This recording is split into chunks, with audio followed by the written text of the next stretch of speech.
Hace 50 años, los cubanos recibieron esperanzados la noticia que desde semanas atrás parecía inevitable. El dictador Fulgencio Batista había huido de Cuba ante el colapso de su gobierno y el avance incontenible de las fuerzas rebeldes. 6 días después, en medio del júbilo incontenible, su principal dirigente, Fidel Castro, ocupaba el poder en La Habana, reiterando el mismo mensaje proclamado durante 3 años de insurgencia: freno a la corrupción, democracia, justicia y dignidad nacional. Parecía que al fin la isla avanzaría con vigor por un sendero de progreso y libertad.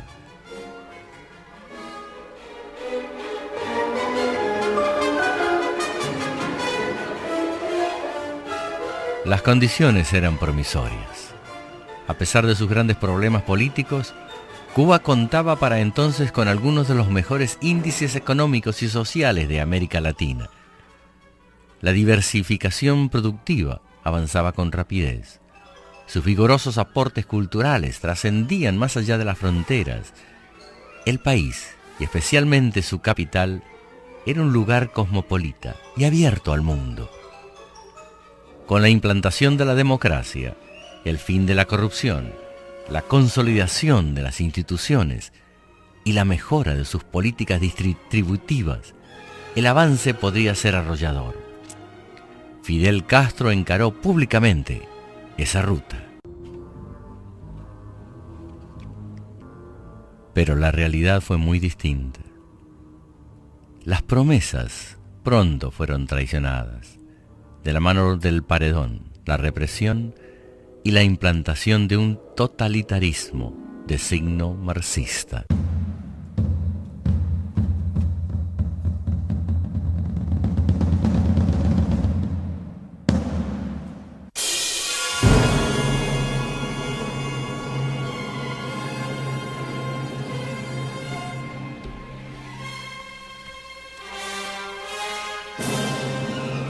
El miedo se había adueñado de Cuba. Los padres podrían perder la patria potestad.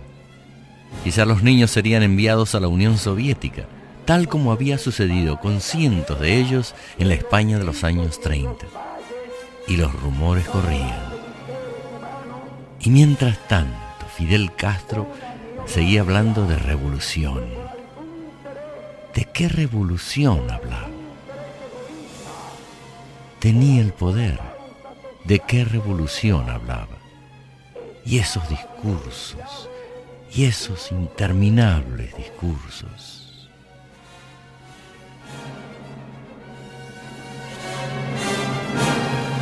No se podía perder tiempo. Había que tomar una decisión.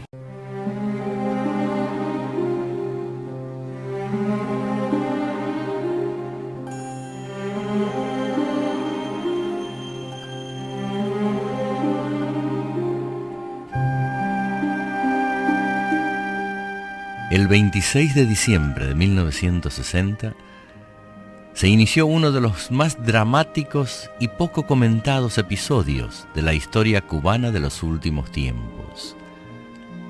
La de los 14.000 niños y adolescentes a quienes sus padres enviaron solos de Cuba a los Estados Unidos durante los 2 primeros años de la década de los años 60, en un proceso conocido más tarde como Operación Pedro Pan. Mi nombre es Gerardo Vilas. Yo soy Pedro Pan. Mi nombre es Marilyn Sánchez de Borroto. Yo soy un Pedro Pan. Mi nombre es Agustín Enríquez y yo soy un Pedro Pan. Mi nombre es Puri López de Santiago. Soy Pedro Pan. Mi nombre es Jorge Viera y soy Pedro Pan. Mi nombre es Rosa Llera de Sueiro. Yo soy Pedro Pan. Mi nombre es Francisco Ramón Angones y soy Pedro Pan. Mi nombre es Jorge Finlay y soy un Pedro Pan.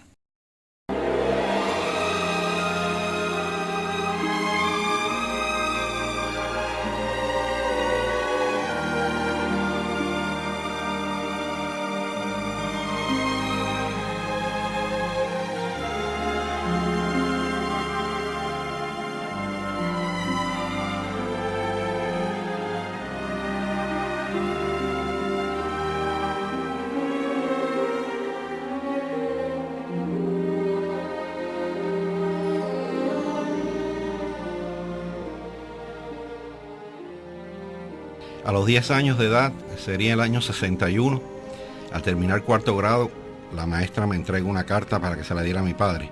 Al llegar a la casa, el viejo abre la carta y era una carta donde me enviaban a estudiar a Rusia el año siguiente. Ahí mismo el viejo me indicó que yo no iba para ningún lado, que me quedara en la casa tranquilo, que él iba a averiguar. Unos días después estábamos oyendo la onda corta de noche escondidos. Y a través de la onda corta, mi padre era una persona con un sexto, séptimo grado, pero un wisdom tremendo. La alternativa era bien fácil, la que nos ponían en la mano, o irme a Rusia o irme a Estados Unidos. A través del grupo sabíamos que si los niños llegaban solo a Miami, el gobierno se ocupaba de ellos. Mi padre tuvo tiempos muy malos después de la Segunda Guerra Mundial y siempre se acordó lo bueno que fue el pueblo americano con los japoneses, aunque ellos hubieran perdido la guerra. Y por experiencias personales sabía que eran mucho mejores que los rusos. Y entonces fue donde, ya te digo, yendo a la onda corta y preguntándome, porque la decisión fue mía. El viejo me indicó todas las cosas que estaban por pasar, lo que él creía que iba a pasar, y creía que los norteamericanos no iban a permitir un gobierno como este a 90 millas de distancia. Por lo tanto, esto sería cuestión de 3 o 4 meses. Y él nunca había viajado fuera de Cuba. Por supuesto, yo tampoco. Pero le dije que sí, que yo tenía mucho interés en salir. Siempre, ¿por qué no? De buscar nuevos horizontes. Y básicamente me prepararon la papelería, el pasaporte, lo que fuera. El siguiente año, con 11 años, en junio 19 del 1962, en un viaje de 45 minutos, llegué a Miami. Mis instrucciones eran buscar a un policía y decirle que yo estaba solo. Y cuando me encontré a un policía norteamericano, le dije eso mismo. El tipo no entendía nada de español. Y entonces me dijo que me iba a llevar con alguien. Y me llevó donde George. George, un señor cubano, muy buena persona, me recogió. Habíamos un total de 3 niños en ese avión. Y entonces nos repartió, lo llevó uno a Matecumbe y los otros 2 eran una niña, y yo nos llevó a Florida City, que era donde iban las niñas, y los varoncitos hasta 13 años. La vida en el campamento era buena. Nosotros teníamos desayuno, almuerzo, comida, merienda, instrucción de español, aritmética, religión, al punto donde yo estuve en ese campamento 1 año y 2 meses, hasta cuando vinieron mis padres. Y cuando nos fuimos a Puerto Rico, porque por supuesto el viejo no hablaba inglés ni estaba ya en condiciones de aprender un nuevo idioma a sus 50 y tantos años, decidió irse a Puerto Rico, nos mudamos allá y allí fue que crecí, formé familia y demás. Pero bueno, volviendo al campamento, estuve allí 1 año y 2 meses. Los house parents eran la familia Tres Palacios. Allí nos daban el sábado, me recuerdo que el sábado nos daban $1.10, un sobre con sello y un papel. El sobre con sello era para escribir a Cuba, a nuestros padres. El $1 era para comprar dulces, lo que quisiéramos. Los 10 centavos era el diezmo de cuando íbamos a la iglesia el domingo. Había un señor, recuerdo un señor de apellido Pombo. Él era el que se encargaba de el voleibol, el béisbol. Nos llevaban en excursiones. Recuerdo haber ido a Cayo Hueso en una guagua escolar. Por las tardes, en varias ocasiones, nos llevaban a un parque que estaba cerca. Después, ya en la noche, teníamos tiempo para hacer las tareas del colegio, tiempo para conversar, los juegos de mesa, ver televisión, teníamos merienda y después a dormir. Por supuesto, Margot y Tres Palacios pasaban un poco de problemas en meter a 18 muchachos en 2 baños que tenía la casa, y nos turnaban 5 minutos, era la hora del baño, para poderse dar un buen duchazo. También tuve una entrevista allí. Yo no sé qué tipo de agencia de gobierno fue, pero me entrevistaron, me preguntaron sobre Cuba, cuál era mi pensar, qué es lo que pensaba mi papá, si yo hablaba con el viejo, qué él me decía, cuándo se acababa lo de Fidel. Ellos también me ofrecieron la oportunidad de yo reclamar a mis padres. Llenamos una papelería y mis padres salieron en julio 3 del 63. Era un barco que fue a llevar medicinas y comida a Cuba en cambio por los prisioneros de Girón. Y en ese barco los americanos dijeron, ¿por qué lo vamos a traer vacío? No podemos traer gente.